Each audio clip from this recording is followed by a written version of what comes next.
ரகசிய உச்ச நேர்கள் அனைவருக்கும் வணக்கம். தமிழ் இனத்துக்காக போராட தன்னுடைய மகனையும் களமிறக்கிய நத்தம் சிவசங்கரன் சீமானிடம் ஆசி வாங்கி தொடங்கப்பட்ட பொது வாழ்வு. இது குறித்து தான் இந்த காணொலியில விரிவா பேச போறோம். வாங்க வீடியோக்குள்ள போகலாம்.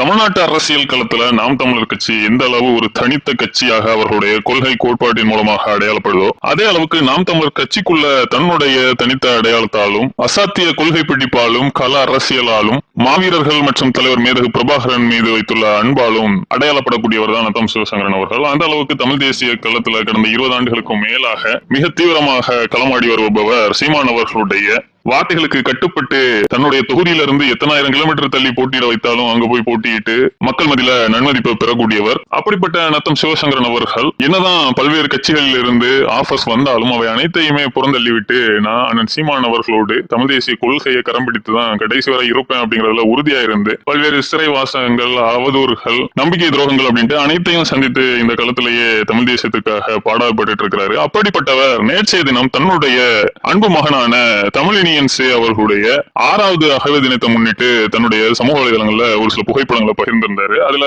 அவருடைய பிறந்த நாளுக்கு சீமான் அவர்கள் அவரை ஆசீர்வதிப்பது போலும், அவருடைய மகனோடு சேர்ந்து அவருடைய மகனின் பிறந்த நாளுக்கு வாழ்த்து தெரிவித்த அனைவருக்கும் நன்றி கூறுவது போலவும் ஒரு சில புகைப்படங்கள் சமூக வலைதளங்கள்ல இப்போ மிக வேகமாக பரவிட்டு இருக்கு. சோ எந்த அளவு கொள்கை பிடிப்போடு நத்தம் சிவசங்கரன் அவர்கள் இந்த களத்தில் நின்றாரோ, அதே மாதிரி இப்போ தன்னுடைய மகனையும் இந்த தமிழ் தேசிய கொள்கையின் பால் பழக்கப்படுத்தி ஒரு மாபெரும் போராளியாக இப்போ இருந்தே வளர்த்து வருகிறார் அப்படிங்கிறது அவர் வெளியிட்டுள்ள புகைப்படங்கள் மூலமாக தெல்ல தெளிவாகுது. சோ தமிழ் இனத்துக்காக அனைத்தையும் துறந்து வந்து நிற்பவர்கள் அப்படிங்கிறது வெகு சிலர் தான். அதுல நத்தம் சிவசங்கரன் அவர்களும் இப்போது முதன்மையானவராக இருக்கிறார். சோ அப்படிப்பட்டவர் தன்னுடைய மகனையும் இப்போ தமிழ் தேசிய அரசியலுக்குள் கொண்டு வருவது அப்படிங்கிறது வெறும் பேச்சுக்காக மட்டும் இல்ல, தன்னுடைய உடல் பொருள் ஆவி அனைத்திலையுமே தலைவர் மேதகு பிரபாகரன் அவர்களையும் தமிழ் தேசிய தத்துவத்தையும் மாவீரர்களையும் நினைத்து அதற்காகவே வாழ்கிறவர் தான் சிவசங்கரன் அப்படிங்கிறத உறுதிப்படுத்தும் விதமாக தான் இது அமைஞ்சிருக்கு. சோ சிவசங்கரன் போல் அனைத்து தமிழ் தேசியர்களும் தங்களுடைய வாரிசுகளையும் இந்த அரசியல் களத்துக்குள் கொண்டு வந்து அவர்களையும் நல்ல அரசியலை நோக்கி பயணிக்க வைக்கணும் அப்படிங்கறதுதான் அனைவரோட எதிர்பார்ப்பா இருக்கு. நன்றி, வணக்கம்.